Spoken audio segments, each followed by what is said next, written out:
People say ghosts and spirits like to roam the places they had the most connection with in life, like the places they had their most precious belongings in, or the paths they commonly went through in their daily life. They stay here to try and fulfill something they left unfinished in their earthly times. That's what keeps them attached to this world. One day, at the end of summer, my mother asked my brother and I if we could stay over the night at my grandma's place to receive a package that had to be delivered at around that time. Nobody would be able to answer the door if it arrived. My uncles that also lived there both were working at that time, and my granny had Alzheimer's, so it was dangerous for her to answer the door to a complete stranger. This story would not have happened if we had said no to the request, but since we both had nothing to do on that week and sharing some time with our grandmother didn't sound like something bad at all, we both said yes.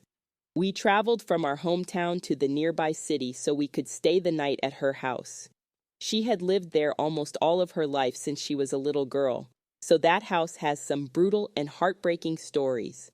When we arrived at the front door, suddenly, I started to feel a mild headache that over time started to feel more and more impossible to ignore. My brother, on the other hand, didn't feel much more than joy for seeing our grandmother after a long, long time.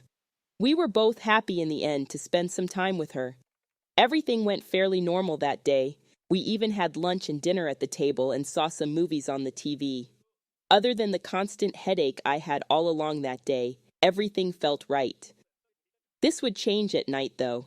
It was time for us to choose our beds, and since it was a small-sized house, there weren't a lot of options.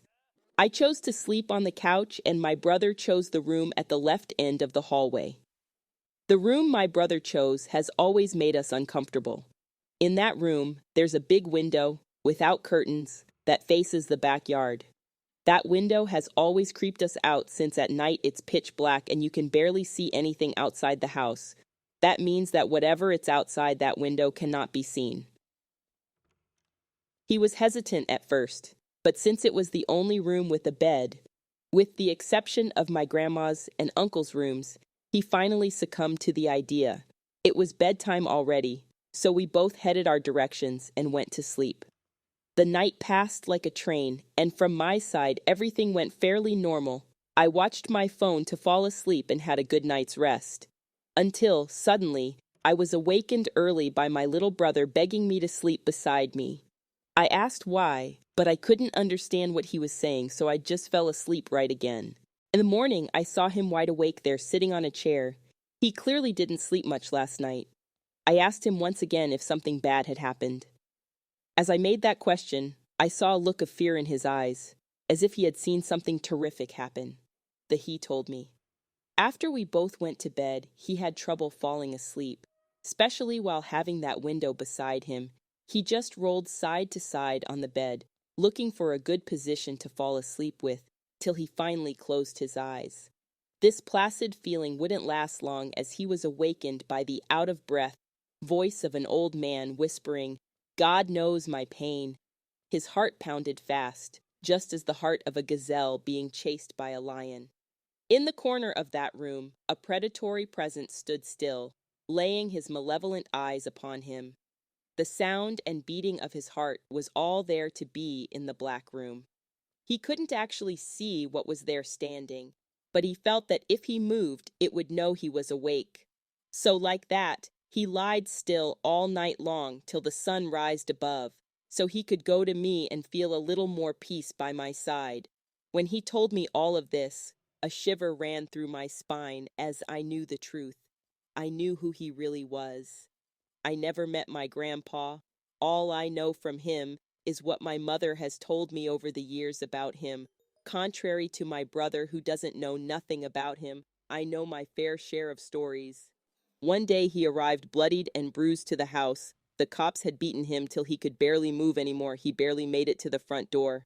For context, my country went through a violent dictatorship around that time, and it was normal for this kind of incidents to happen. Getting beaten this badly, or even to death by the police or military, was a common occurrence in those cruel times. So when my grandpa entered his house, everyone knew he didn't have long till he gave his last breath. His insides were mashed and destroyed, and all they could do was stand beside him on his deathbed. He pushed through 2 weeks of constant agony, probably asking God to ease his pain since he was a religious man, till he finally heard him and ended his misery. He left 5 children at the care of my, at that time, abusive grandmother. Remember what I told you about ghosts and their connection with this world?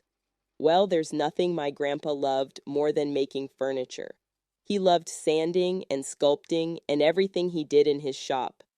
That workshop was located in a far room at the left end of the hallway, the place where my brother had slept. Some days passed, and the package finally arrived at the house.